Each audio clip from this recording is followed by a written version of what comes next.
Arestado ang isang mag-live-in partner na nahulikam na nagnakaw sa isang vulcanizing shop sa Quezon City. Aminado ang dalawa sa krimen. May unang balita si James Agustin. Huminto ang isang motorsiklo sa labas ng vulcanizing shop sa bahaging ito ng Congressional Avenue sa Quezon City, mag-alas 10 kagabi. Ang lalaking rider kinausap ang nakaupong empleyado ng shop.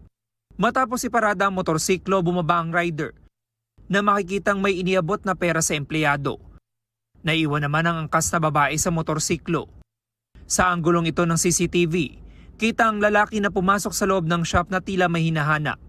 Ilang saglit pa, kinuha na niya ang cellphone. Bumalik ang lalaki sa motorsiklo at saka sila umalis sa lugar. Kwento ng empleyado ng shop na siyang may-ari ng cellphone. Nagpanggap na customer ang lalaki na nagsabi magpapapalit daw ng gulong ng motorsiklo.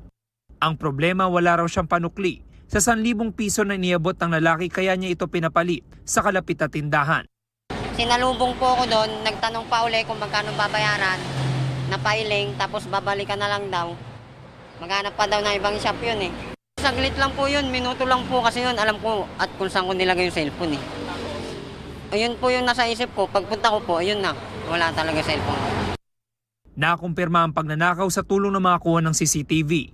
Naligaga siya, sir. Tapos sa pinareview niya po sa akin yung CCTV. Tapos nangyari po, yun nga po, yung papagka-review po ng CCTV, may dalawang magkasamang babae at saka lalaki.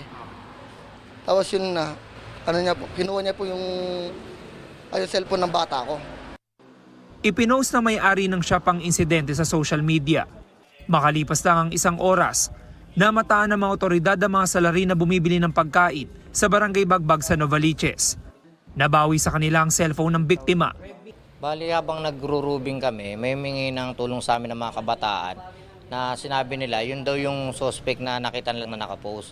Kaya nung pinuntahan kagad namin, tas hinold namin sila. Hindi residente ng Barangay Bagbag yan. Dayo lang, napadaan lang sa lugar namin. Inaresto ang 27 anyos sa lalaking rider at kasabwat umano niyang 29 anyos na kanyang live-in partner. Aminado ang dalawa sa nagawang krimen. Natukso lang, sir. Pero ano gagawin sa cellphone? Soli na lang po, sir. Sorry po, hindi na namin po mauulit. Mula sa Novaliches, itinurn over ang mga suspect sa Holy Spirit Police Station na nakakasakop sa pinangyarihan ng pagnanakaw. Maharap ang dalawa sa reklamong theft. Ito ang unang balita. James Agustin para sa GMA Integrated News. Igan, mauna ka sa mga balita, mag-subscribe na sa GMA Integrated News sa YouTube para sa iba't ibang ulat sa ating bansa.